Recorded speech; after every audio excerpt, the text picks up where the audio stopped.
그날 밤 모든 것이 산산이 부서졌다. 그 사람은 무릎을 꿇고 눈물을 쏟아냈지만 내 눈엔 아무것도 들어오지 않았다. 그의 떨리는 손이 내 손목을 잡으려 했지만 나는 그저 무표정한 얼굴로 창밖을 바라볼 뿐이었다. 빗방울이 유리창을 타고 흐르는 모습이 꼭 내 안의 눈물 같았다. 그는 흐느끼며 말했다. 제발 한 번만 용서해줘. 나 정말 아무것도 몰랐어. 당신이 그런 사람일 줄은. 그 목소리가 귓가에 맴돌았지만 나는 이미 아무런 감정도 느낄 수 없었다. 내 안의 모든 것이 바싹 말라버린 지 오래였다. 그래, 나는 38배 김지영이다. 평범하다 못해 초라해 보이는 이름. 사람들은 나를 그렇게 불렀다. 남편은 나를 무능한 아내라고 비웃었고 시어머니는 세상 물정 모르는 멍청한 애라고 불렀다. 그들의 말은 칼날이 되어 내 심장을 찔렀지만 나는 아무런 반박도 하지 않았다. 그저 고개를 숙이고 조용히 웃었다. 그 웃음 속에는 누구도 알지 못하는 거대한 비밀이 숨겨져 있었다. 나는 겉으로 보기에 한없이 평범한 가정주부였다. 아침 6시에 일어나 남편의 아침 식사를 준비하고 그가 출근한 뒤에는 밀린 빨래와 청소를 했다. 오후에는 마트에 가서 장을 보고 저녁에는 그가 좋아하는 반찬을 여러 가지 만들어 식탁을 차렸다. 그가 퇴근하고 돌아오면 나는 늘 식탁에 앉아 따뜻한 밥을 먹으며 그의 하루를 듣는 역할을 했다. 하지만 그는 내게 단 한 번도 진심 어린 말을 건네지 않았다. 그의 입에서 나오는 말들은 대부분 조롱이었다. 오늘도 집에서 빈둥거렸겠지. 밖에 나가서 뭐라도 좀 해봐. 당신 같은 사람이 사회에 나가면 뭘 할 수 있을 것 같아. 그의 목소리는 늘 날카로웠다. 나는 그저 옅은 미소를 지으며 네 여보, 알겠어요 라고 대답할 뿐이었다. 그의 무시와 조롱은 일상이 되었다. 내가 끓인 된장찌개가 짜다며 숟가락을 집어던지기도 했고 내가 새로 산 옷을 보며 그런 촌스러운 옷은 누가 입으라고라며 비웃기도 했다. 나는 그 모든 순간에 조용히 고개를 숙였다. 나의 침묵은 그에게 더욱 큰 자신감을 주었다. 그는 내가 정말 아무것도 할 수 없는 무력한 존재라고 믿었다. 하지만 그는 몰랐다. 내가 고개를 숙일 때마다 내 안에서는 거대한 파도가 일렁이고 있었다는 것을. 내가 그의 조롱에 미소 지을 때마다 내 안의 비밀은 더욱 단단하게 굳어져 가고 있었다는 것을. 나는 그의 눈앞에서는 한없이 약하고 무능한 존재였지만 그가 모르는 세상에서는 다른 이름으로 불렸다. 수많은 사람들의 존경을 받는 차갑고 냉정한 판단력으로 투자 세계를 움직이는 사람. 나의 이중 생활은 완벽했다. 남편은 내가 외출할 때마다 어디 빈둥거리러 가냐고 물었고 나는 친구와 차 한잔 하러요 라고 대답했다. 하지만 나는 친구가 아닌 거대한 투자 회사의 이사들을 만나러 가는 길이었다. 그곳에서 나는 카리스마 넘치는 리더로 변신했다. 나의 한마디에 수십억이 움직였고 나의 결정 하나로 회사의 운명이 좌우되었다.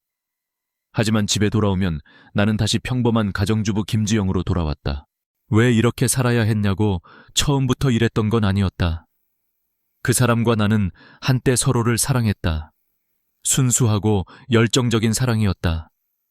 하지만 결혼 후 그의 사업이 성공하면서 모든 것이 변했다. 그는 돈과 명예에 취해 나를 잊어버렸다. 내가 집안일을 하고 그를 뒷바라지하는 것을 당연하게 여겼고 나의 내면을 보려 하지 않았다. 나는 점점 그의 그림자가 되어갔고 결국 그의 시선 속에서 완전히 지워졌다. 그때부터였을까? 내가 이중 생활을 시작한 것이. 나는 나 자신을 증명하고 싶었다. 내가 결코 그가 말하는 것처럼 무능한 존재가 아니라는 것을. 그러나 나는 그에게 직접적으로 증명하는 대신 내 안에 거대한 비밀을 품기로 결정했다. 이 비밀은 나의 방패이자 동시에 나의 무기였다. 이 비밀은 나를 지켜주었고 동시에 그의 몰락을 위한 나의 계획이 되었다. 나는 그날 밤 무릎 꿇고 흐느끼는 그의 모습을 보며 지난날의 모든 순간들을 떠올렸다. 그의 조롱, 그의 무시, 그리고 나의 침묵. 그 모든 것이 오늘을 위한 씨앗이었다.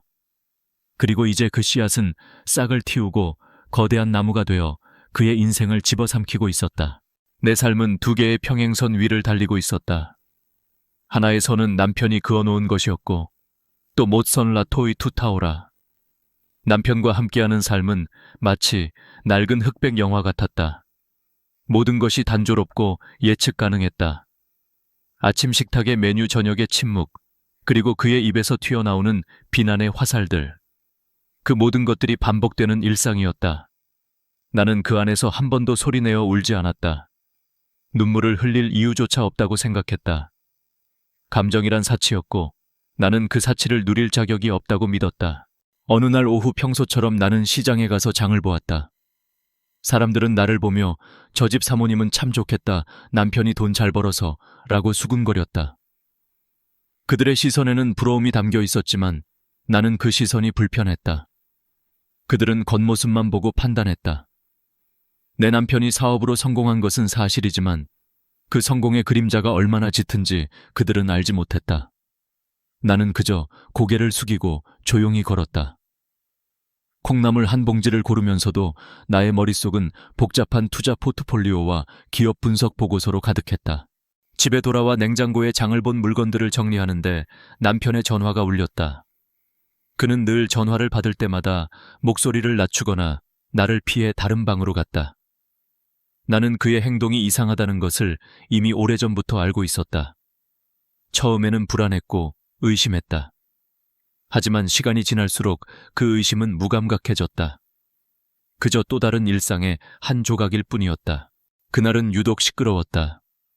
전화 너머로 들리는 그의 웃음소리는 집에서 나를 향해 내뱉는 차가운 목소리와는 완전히 달랐다. 응, 자기야. 나 지금 회의 중이라. 이따가 다시 전화할게. 그는 나를 향해 휙 고개를 돌려 눈짓으로 조용히 하라는 신호를 보냈다. 나는 아무것도 모르는 사람처럼 싱크대에서 그릇을 닦는 척했다. 그의 웃음소리가 사라지고 그는 전화를 끊으며 한숨을 쉬었다. 당신 말이야, 왜 이렇게 눈치가 없어? 내가 회의 중이라고 했잖아. 그의 목소리는 다시 차갑게 얼어붙었다. 나는 조용히 고개를 숙였다. 미안해요, 여보. 그는 나의 대답에 만족한 듯 다시 자신의 방으로 돌아갔다. 나는 싱크대 수도꼭지를 틀어 물소리를 크게 냈다. 하지만 물소리보다 더 크게 들리는 것은 내 마음속의 공허함이었다. 내가 이런 삶을 견딜 수 있었던 유일한 이유는 또 다른 평행선 위의 삶 때문이었다. 남편이 잠든 밤 나는 서재로 들어가 나의 또 다른 삶을 시작했다. 컴퓨터 화면에는 복잡한 차트와 숫자들이 가득했다. 나의 이름은 그곳에서 진아킴으로 불렸다. 진아킴은 한국의 투자업계에서 전설적인 인물이었다. 냉철한 분석력과 과감한 투자 결정으로 수많은 기업을 성공으로 이끌었고 그녀의 손을 거치면 어떤 기업이든 가치가 2배, 3배로 뛰었다. 나는 나의 회사 JK 인베스트먼트의 대표였다. 직원들은 나를 존경했고 경쟁사들은 나를 두려워했다. 하지만 나의 이중 생활을 아는 사람은 아무도 없었다. 심지어 나의 가장 친한 동료 이사들도 내가 평범한 가정주부라는 사실을 꿈에도 상상하지 못했다. 그들에게 나는 늘 카리스마 넘치는 차갑고 완벽한 리더였다. 내가 이중 생활을 시작한 것은 처음에는 단순히 나 자신을 증명하고 싶었기 때문이었다.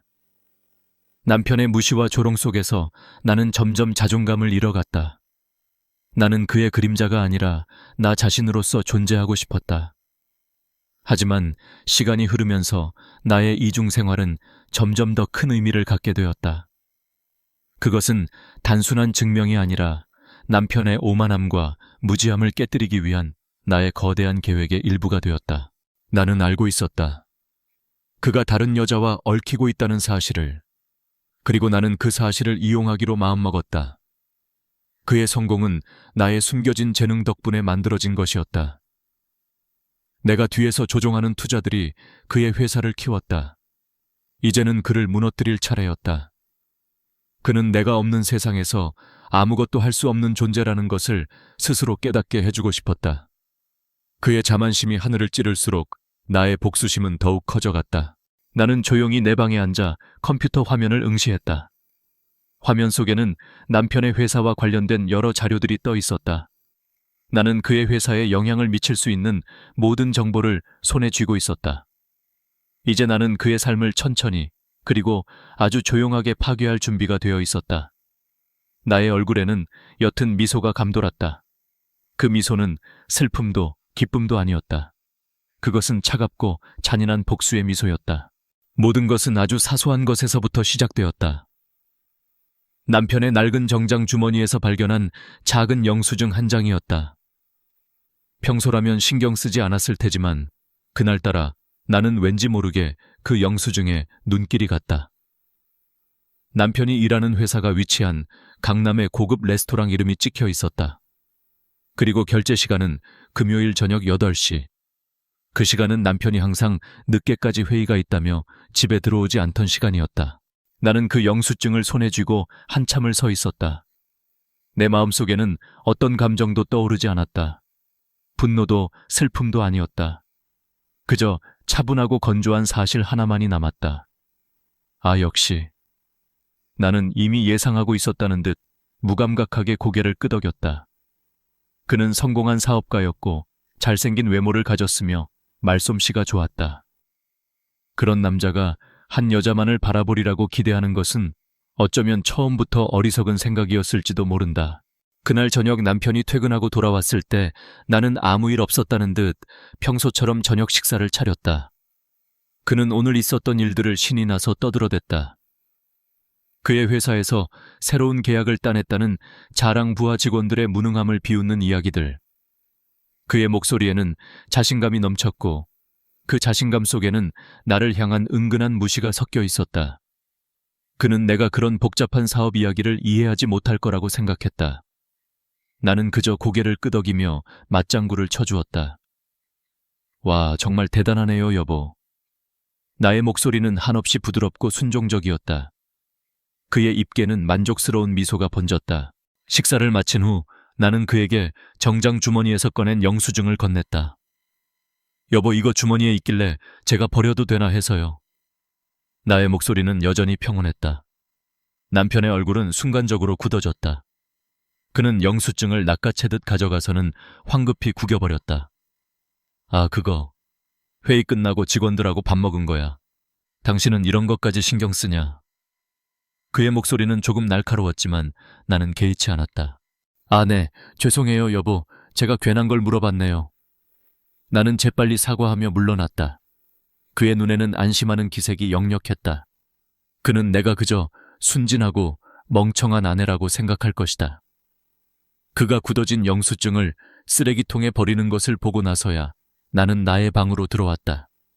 문을 닫고 침대에 조용히 앉았다. 내 심장이 빠르게 뛰고 있었다. 그것은 분노가 아니었다. 복잡한 계산을 시작하는 내 머리의 신호였다. 나는 곧바로 노트북을 켰다. 내 손은 망설임 없이 키보드 위를 빠르게 움직였다. 남편의 회사와 관련된 모든 자료들을 열어보았다. 그의 회사가 최근 추진하고 있는 사업들, 재정 상태, 그리고 주요 투자자들. 나는 모든 것을 손바닥 들여다보듯이 꿰뚫고 있었다. 사실 그의 회사가 성공할 수 있었던 것도 나의 보이지 않는 조언과 투자가 있었기 때문이었다. 그는 내가 뒤에서 조종하는 거대한 손을 전혀 눈치채지 못했다. 나는 그의 바람 상대를 알아내는 것이 어렵지 않았다. 영수증에 찍힌 고급 레스토랑의 이름만으로도 충분했다. 나는 나의 인맥과 정보망을 총동원해 그의 행적을 추적했다. 남편의 옆에 있는 여자는 그가 투자하려 했던 신생기업의 젊은 팀장이었다. 매력적인 외모와 뛰어난 능력으로 남편의 눈에 든 여자. 남편은 그녀를 통해 자신의 사업을 확장하고 싶어 했고 그 과정에서 사적인 감정까지 싹텄던 것이다. 나는 그 여자의 프로필을 읽으며 옅은 미소를 지었다. 남편은 언제나 자신의 욕망에 충실했다. 돈과 여자, 성공. 그 세 가지에 눈이 멀어 가장 소중한 것을 놓치고 있었다. 나는 이제 그가 가진 모든 것을 잃게 만들기로 결심했다. 그의 사업, 그의 명예, 그리고 그가 탐내던 여자까지. 모든 것을 빼앗아 그가 얼마나 무력한 존재인지 깨닫게 해주고 싶었다. 나의 복수는 그의 삶을 완전히 파괴하는 것에서 끝날 것이다. 나는 나의 비밀스러운 공간인 서재에서 남편의 모든 것을 파악하고 있었다. 그의 모든 거래, 모든 만남, 모든 사적인 대화까지. 그의 성공은 내가 만들어준 모래성 위에서 이루어진 것이었다. 그리고 이제 나는 그 모래성을 한순간에 무너뜨릴 준비가 되어 있었다. 내 눈은 차가웠고 내 마음은 복수로 가득 차 있었다. 평온한 가정주부의 가면 뒤에 숨겨진 또 다른 나의 모습이었다. 남편의 외도는 나에게 충격보다는 확신을 주었다. 지난 몇 년간 내 마음속에 자리 잡았던 불안과 의심이 사실로 확인되는 순간이었다. 하지만 이상하게도 나는 슬프거나 분노하지 않았다. 대신 내 안에 무언가가 차갑게 굳어지는 것을 느꼈다. 그것은 복수심이었고 동시에 멈출 수 없는 거대한 동력이었다. 나는 더 이상 그와의 관계를 되돌리려 노력하지 않았다. 그가 나를 배신한 순간 우리의 결혼은 이미 끝난 것이나 다름없었다.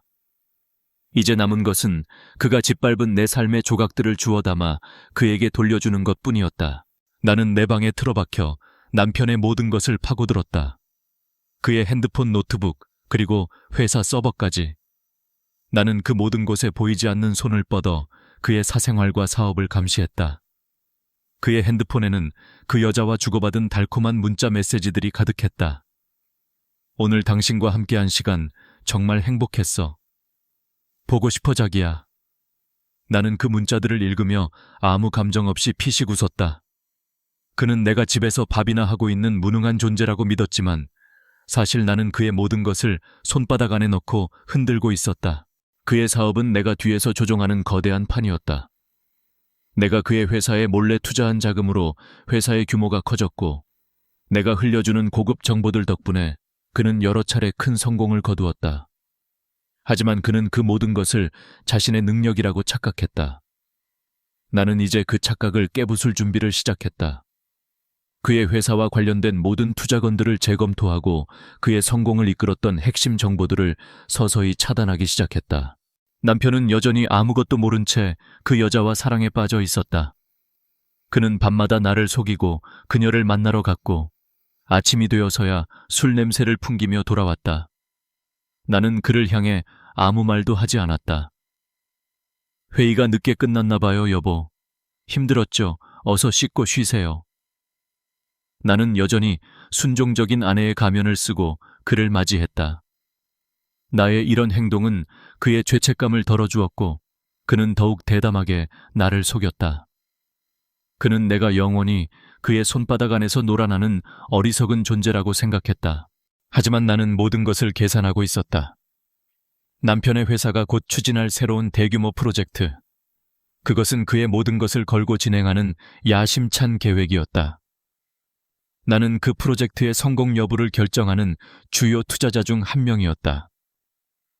남편은 내가 투자업계의 거물 진아 킴이라는 사실을 꿈에도 상상하지 못했다. 그는 내가 그저 조용히 남편의 성공을 응원하는 평범한 아내라고만 생각했다.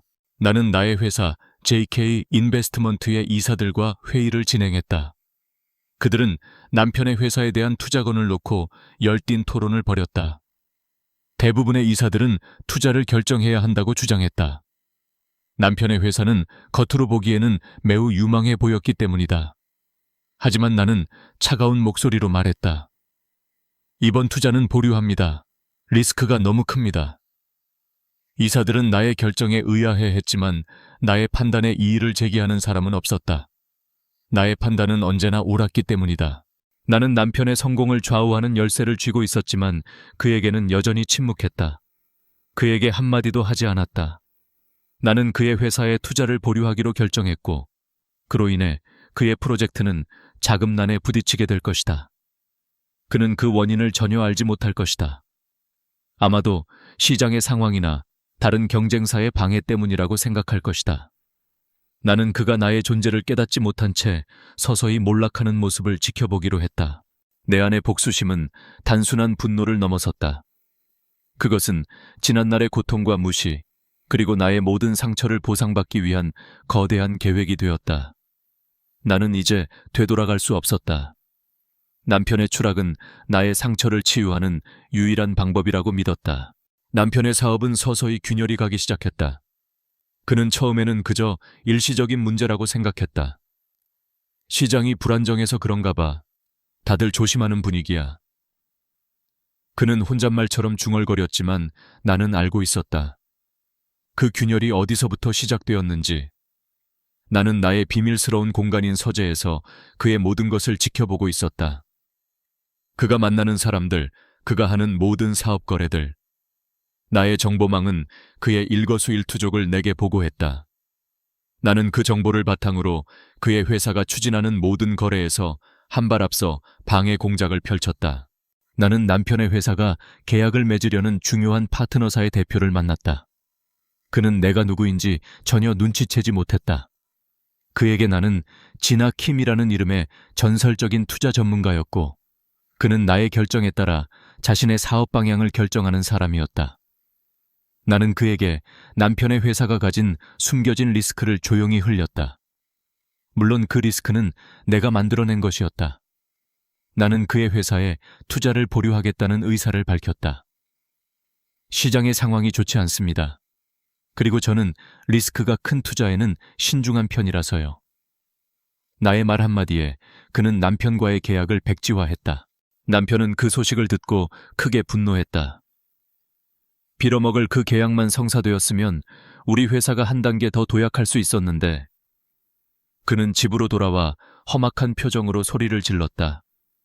나는 그의 앞에서 한없이 약하고 순종적인 아내의 모습을 연기했다. 여보, 무슨 일이에요? 화가 많이 나셨네요. 나의 목소리는 걱정으로 가득 차 있었다. 그는 나를 쳐다보며 비웃었다. 당신이 뭘 알겠어? 당신은 평생 집에서 밥이나 해먹고 사는 사람이잖아. 이런 복잡한 사업 세계를 이해할 수 있을 리가 없지. 그의 말 한마디 한마디는 나의 복수심을 더욱 불타오르게 했다. 그는 사업이 어려워지자 그 여자에게 더욱 의지하기 시작했다. 그는 그 여자를 통해 새로운 투자자를 찾으려고 노력했고, 나는 그 모든 과정을 지켜보며 남편이 그 여자에게 얼마나 깊이 빠져 있는지 확인했다. 그 여자는 남편의 옆에서 그를 위로하는 척했지만 그녀의 눈빛에는 야망과 탐욕이 가득했다. 그녀는 남편의 돈과 성공을 탐냈고 나는 그 사실을 이용하기로 했다. 나는 나의 회사 JK 인베스트먼트를 통해 그 여자가 속한 신생 기업에 대한 투자를 비밀리에 진행했다. 물론 그 투자는 성공할 수 없는 함정이었다. 나는 그 기업의 가치를 부풀려 놓은 후 남편과 그 여자가 그 함정에 빠지도록 유도했다. 남편은 그 여자의 말을 믿고 나의 투자를 등에 업은 그 신생 기업에 자신의 회사 자금을 쏟아부었다. 그는 자신이 엄청난 기회를 잡았다고 착각했다. 나는 이 모든 과정을 뒤에서 조종하며 조용히 미소 지었다. 그의 회사는 이제 나의 계획에 따라 움직이는 꼭두각시가 되었다. 남편은 회의가 늦게 끝난다며 집으로 돌아오지 않는 날이 늘어났고, 나는 그의 거짓말을 모두 알고 있었지만 모르는 척했다. 나는 그저 조용히 집을 지키는 아내의 모습으로 그를 기다렸다. 그가 얼마나 추락할 수 있을지 나는 조용히 지켜보고 있었다. 내 안의 감정은 이미 사라진 지 오래였다. 남은 것은 오직 복수와 내가 겪었던 모든 고통에 대한 정당한 보상을 받고자 하는 차가운 이성뿐이었다. 나는 더 이상 그를 사랑하지 않았다. 그가 나를 무시하고 짓밟았던 모든 순간들이 내 안의 사랑을 죽였다. 이제는 그에게 내가 겪었던 고통을 똑같이 되돌려줄 차례였다. 그의 몰락은 나의 치유가 될 것이라고 믿었다. 그날 저녁 남편은 만취한 상태로 집에 돌아왔다. 그의 얼굴은 땀과 눈물로 범벅되어 있었고 넥타이는 풀어 헤쳐져 있었다. 그는 현관에 주저앉아 멍하니 벽을 바라보았다. 나는 아무 말 없이 그에게 물 한 잔을 건넸다. 그는 물을 받아 마시는 둥 마는 둥 하더니 갑자기 물잔을 내팽개치고 소리를 질렀다. 젠장, 도대체 뭐가 문제인 거야? 왜 모든 일이 꼬이는 건데? 그의 목소리는 절망으로 가득 차 있었다. 나는 조용히 깨진 유리 조각들을 치웠다. 남편은 나를 쳐다보며 비웃었다. 당신은 좋겠지.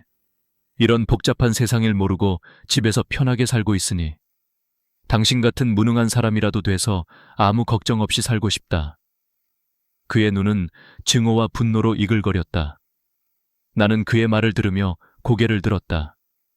나의 눈은 차가웠고 그 안에는 어떤 감정도 담겨 있지 않았다.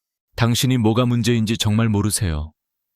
나의 목소리는 낮고 차분했지만 그에게는 마치 천둥소리처럼 들렸을 것이다. 남편은 내 말에 어이가 없다는 듯 웃었다. 뭐 당신이 뭘 안다고 그래 말해봐. 당신이 뭘 할 수 있는데 당신이 이 상황을 해결할 수 있어. 그의 말 한마디 한마디는 비수처럼 날카로웠다. 그는 내가 평생 동안 그에게 들었던 모욕들을 다시 한번 쏟아냈다. 나는 아무것도 할 수 없죠. 하지만 나는 당신을 이렇게 만든 장본인이에요. 나는 그의 눈을 똑바로 바라보며 말했다. 남편의 얼굴에서 웃음기가 사라졌다. 그는 내가 무슨 말을 하는 건지 이해하지 못하는 표정이었다. 무슨 헛소리야. 나는 천천히 내 핸드백에서 명함 한 장을 꺼내 그의 앞에 내려놓았다. 명함에는 JK 인베스트먼트 대표 진아 킴이라는 이름이 선명하게 박혀 있었다. 남편은 그 명함을 보자마자 온몸이 굳어버렸다. 그의 눈동자는 공포와 혼란으로 흔들렸다. 그는 내가 뒤에서 조종하고 있던 거대한 손, 투자업계의 전설적인 인물이라는 사실을 깨달았다. 그의 회사에 투자를 보류했던 것도, 그의 프로젝트를 무너뜨렸던 것도 모두 나였다는 것을. 당신이 진아 킴이라고. 그의 목소리는 믿을 수 없다는 듯 떨렸다. 나는 아무 대답 없이 그를 응시했다. 그는 그제야 지난날의 모든 순간들을 떠올렸을 것이다. 내가 조용히 웃으며 그의 조롱을 참아냈던 순간들, 내가 알 수 없는 복잡한 차트를 보며 밤을 지새우던 순간들, 그 모든 것이 그의 눈앞을 스쳐 지나갔을 것이다. 남편은 믿을 수 없다는 듯 무릎을 꿇고 주저앉았다. 그의 얼굴은 공포와 절망으로 일그러졌다. 말도 안 돼. 당신이 날 이렇게 만든 거야. 당신이 내 모든 걸 망가뜨렸어. 그는 울부짖었다. 나는 그의 울부짖음을 들으며 옅은 미소를 지었다. 그 미소는 슬픔도 기쁨도 아닌 오직 해방감에 가까운 미소였다. 나는 드디어 나의 정체를 드러냈고 그에게 내가 겪었던 고통을 고스란히 되돌려 주었다. 나는 그에게 마지막 한마디를 던졌다. 당신은 내가 아무것도 할 수 없는 무능한 사람이라고 했죠. 당신의 오만함이 당신의 눈을 가렸던 거예요. 이제 당신이 아무것도 할 수 없는 사람이 되었네요. 당신이 나에게 그랬던 것처럼요. 나의 말은 차가웠지만 그 안에는 지난 세월 동안 내가 겪었던 모든 고통과 상처가 담겨 있었다. 그는 무릎을 꿇은 채 고개를 들지 못했다. 그의 눈에서는 하염없이 눈물이 흘러내렸다. 그 눈물은 진심 어린 뉘우침의 눈물이었을까? 아니면 자신의 몰락에 대한 절망의 눈물이었을까? 나는 알 수 없었다. 그리고 알고 싶지도 않았다. 내 마음은 이미 모든 것을 놓아버린 상태였다. 그날 이후 우리의 집은 완전히 무덤처럼 변했다. 남편은 더 이상 소리를 지르거나 분노를 표출하지 않았다. 대신 그는 하루 종일 소파에 앉아 멍하니 천장만 바라볼 뿐이었다. 그의 눈빛은 텅 비어 있었고 그의 얼굴에는 생기라고는 찾아볼 수 없었다. 나는 그런 그를 보며 아무 감정도 느끼지 않았다. 그가 겪고 있는 절망은 지난 세월 동안 내가 겪었던 감정의 일부에 불과했기 때문이다. 그의 회사는 파산 절차를 밟기 시작했다. 내가 뒤에서 조종했던 모든 투자들이 거품처럼 사라졌고 그의 모든 재산은 순식간에 증발했다. 그는 자신의 힘으로 쌓아 올렸다고 믿었던 모든 것이 사실은 내가 만들어준 모래성 위에서 이루어졌다는 것을 깨달았다. 그 충격은 그를 완전히 무너뜨렸다. 그는 더 이상 거만했던 사업가도 나를 조롱했던 남편도 아니었다. 그저 모든 것을 잃은 한심한 남자일 뿐이었다. 우리의 자녀들은 이 모든 사실을 알게 되었을 때 내게도 남편에게도 등을 돌렸다. 그들은 아빠가 바람을 피웠다는 사실에 분노했고 엄마가 그런 아빠에게 복수하기 위해 모든 것을 망가뜨렸다는 사실에 혼란스러워했다. 엄마 어떻게 그럴 수가 있어요? 아빠가 아무리 나빴어도 어떻게 이렇게... 딸아이의 울먹이는 목소리가 귓가에 맴돌았다. 아들은 나를 향해 차갑게 말했다. 엄마가 복수심 때문에 아빠를 파멸시켰다는 건 아빠가 엄마한테 했던 짓이랑 뭐가 달라요? 그들의 비난은 날카로운 칼날이 되어 내 심장을 찔렀다. 나는 자녀들의 눈을 똑바로 쳐다볼 수 없었다. 나는 그들에게 나는 피해자였다고 변명하고 싶지 않았다. 나는 나의 복수가 정당했다고 믿었지만 그 복수가 사랑하는 사람들에게까지 상처를 주게 될 줄은 몰랐다. 나는 그들에게도 나의 삶과 같은 고통을 안겨주었다는 사실에 죄책감을 느꼈다. 나는 나의 복수가 결국 나를 더 큰 고독 속에 가두는 결과를 초래했다는 것을 깨달았다. 남편의 옆을 지키던 그 여자도 떠났다. 남편이 모든 것을 잃었다는 것을 알게 되자 그녀는 마치 언제 그랬냐는 듯 차갑게 돌아섰다. 그녀의 목적은 처음부터 돈과 성공이었기 때문이다. 남편은 그 여자에게 버림받았다는 사실에 더욱 큰 절망에 빠졌다. 그는 모든 것을 잃고 혼자가 되었다.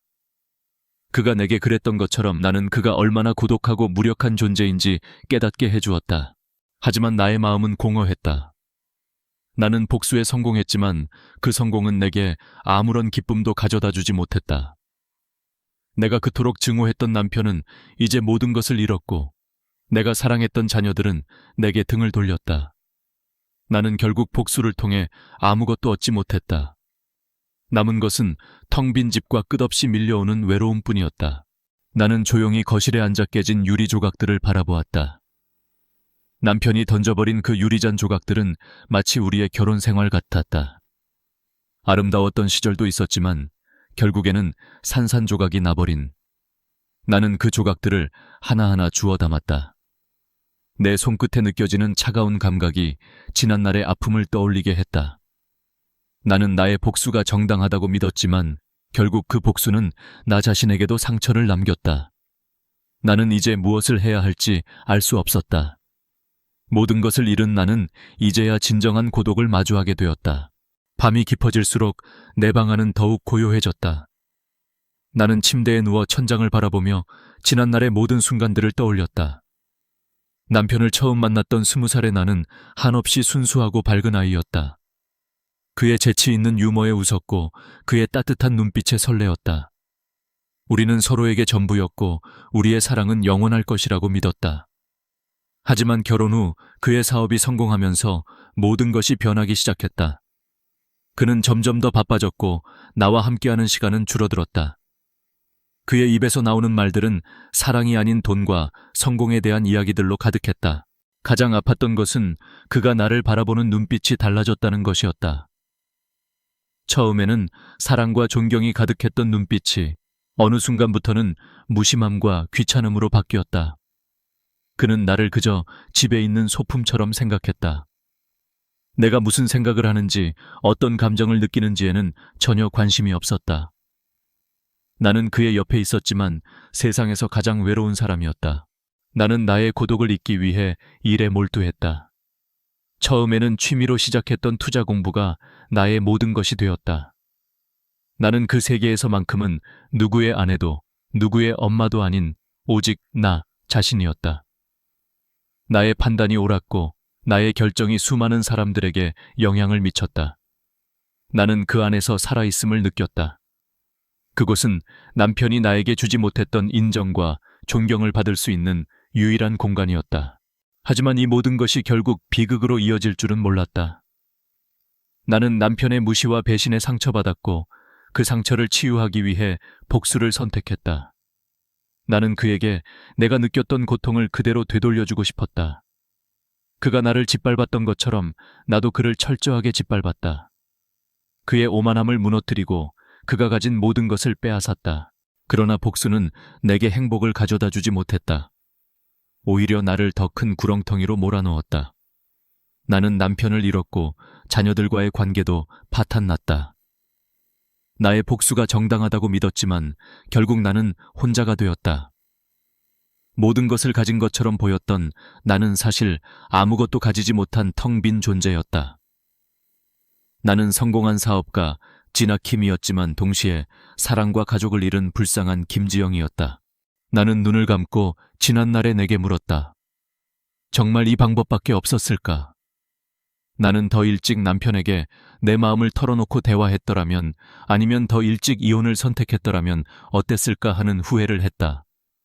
하지만 이미 모든 것은 늦어버렸다.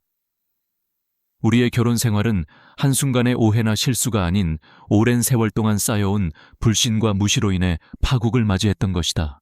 나는 나의 복수가 단순한 분노의 표출이 아니었음을 깨달았다. 그것은 내가 그에게서 받지 못했던 사랑과 존경을 얻기 위한 처절한 몸부림이었다. 하지만 나는 잘못된 방법을 선택했다. 사랑은 복수로 얻을 수 있는 것이 아니었다. 나는 너무 늦게 그 사실을 깨달았다. 차가운 새벽 공기 속에서 나는 혼자였다. 남편의 빈자리는 그 어떤 것으로도 채울 수 없을 만큼 거대했다. 나는 나의 성공이 가져다준 공허함과 고독 속에서 서서히 무너져갔다. 이 모든 것이 결국 나의 자업자득이었다는 것을 인정해야만 했다. 모든 것을 정리해야 할 시간이었다. 나는 변호사를 통해 남편에게 이혼 서류를 보냈다. 그는 아무런 저항 없이 서류에 서명했다. 이미 모든 것을 잃은 그에게 이혼은 더 이상 의미 있는 일이 아니었을 것이다. 나는 재산 분할도 요구하지 않았다.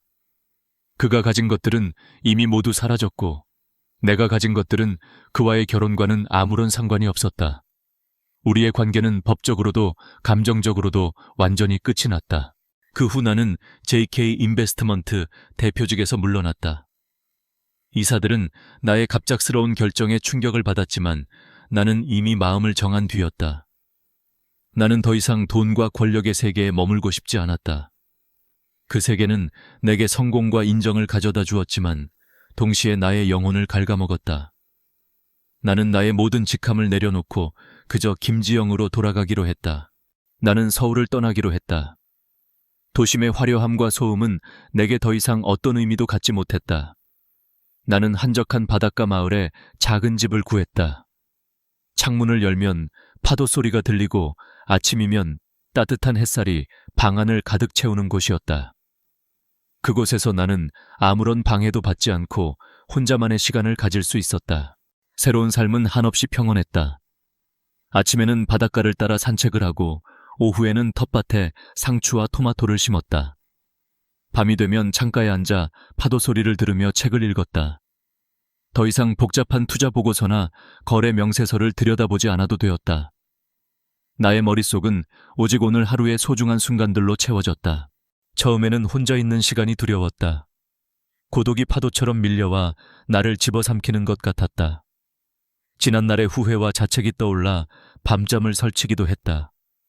하지만 나는 더 이상 그 감정들을 회피하지 않았다. 나는 나의 상처와 고독을 마주하기로 했다. 거울을 보며 과거에 내게 미안하다고 말했다. 남편의 무시와 조롱에 침묵했던 내게, 복수심에 사로잡혀 모든 것을 망가뜨린 내게, 나는 매일 밤 일기를 쓰며 나의 감정들을 솔직하게 표현했다. 오늘은 텃밭에 물을 주다가 작은 무당벌레를 만났다. 그 작은 생명도 열심히 살아가는데 나는 왜 그렇게 치열하게만 살았을까? 밤바다의 파도 소리가 왠지 모르게 나의 눈물 같다. 나는 여전히 아프지만 이 아픔을 인정하는 법을 배우고 있다. 나는 서서히 나 자신을 용서하는 법을 배우기 시작했다. 남편에 대한 증오도 자녀들에 대한 미안함도 모두 내려놓았다. 그 감정들은 나를 더 이상 앞으로 나아가지 못하게 하는 무거운 짐이었다. 나는 그 짐을 내려놓고 자유로워지고 싶었다. 물론 완벽하게 치유된 것은 아니었다. 나는 여전히 혼자였고 나의 마음 한구석에는 깊은 상처가 남아 있었다. 하지만 나는 더 이상 그 상처를 외면하지 않았다. 그것은 나의 과거였고 나의 삶의 일부였다. 나는 그 상처를 보듬고 그것과 함께 살아가는 법을 배우고 있었다.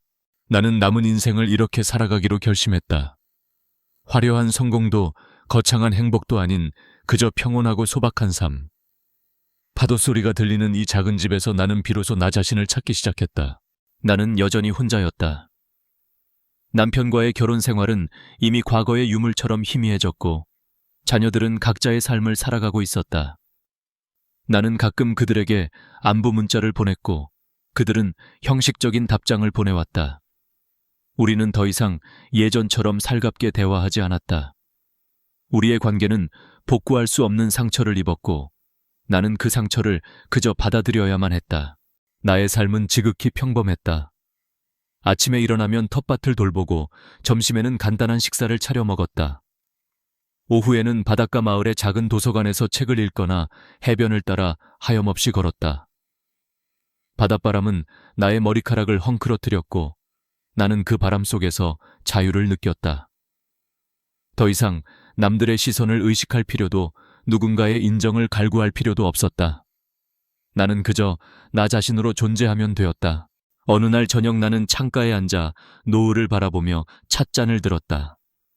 찻잔에서 피어오르는 따뜻한 김이 나의 얼굴을 감쌌다. 그때 딩동 하는 소리와 함께 문자가 도착했다. 발신자는 남편이었다. 그는 아주 오랜만에 내게 연락을 했다. 당신이 보냈던 이혼 서류를 정리하다가 우리가 처음 만났을 때 찍었던 사진을 찾았어. 그때 당신은 참 예뻤는데. 그의 문자는 딱 거기까지였다. 나는 그 문자를 읽고 한참을 멍하니 앉아 있었다. 그의 마지막 한마디는 비난도 후회도 아닌 그저 담담한 회상이었다. 나는 그의 문자에 답장을 보내지 않았다. 우리의 과거는 이미 되돌릴 수 없는 과거였고 그 과거를 다시 들추는 것은 서로에게 상처만 될 뿐이었다. 나는 나의 삶이 완벽한 해피엔딩은 아니라는 것을 인정했다. 나는 모든 것을 잃었고 깊은 외로움 속에서 살아가고 있었다. 하지만 나는 더 이상 불행하다고 생각하지 않았다. 나는 나의 복수가 가져다준 고통 속에서 나 자신을 발견했고 나의 삶을 있는 그대로 받아들이는 법을 배웠다. 어쩌면 나의 복수는 내게 새로운 시작을 선물했을지도 모른다. 남편의 무시와 조롱 속에서 나 자신을 잃어버렸던 나는 모든 것을 잃은 후에야 비로소 나 자신을 찾을 수 있었다. 나는 더 이상 누구의 아내도 성공한 사업가도 아닌 그저 나 자신으로 살아가는 법을 배웠다. 나는 조용히 찻잔을 내려놓고 창밖의 노을을 바라보았다. 노을은 붉고 아름다웠지만 동시에 어둠을 향해 서서히 사라지고 있었다. 나의 인생도 그 노을과 같았다. 화려했던 순간도 있었지만 이제는 모든 것이 사라지고 조용히 저물어가는. 하지만 그 조용함 속에서 나는 평온을 찾았다. 나의 삶은 비극이었다. 사랑했던 사람에게 배신당했고 복수심에 사로잡혀 모든 것을 망가뜨렸다. 하지만 나는 그 비극 속에서 나를 구원했다. 모든 것을 잃은 후에야 비로소 나 자신을 사랑하는 법을 배웠다.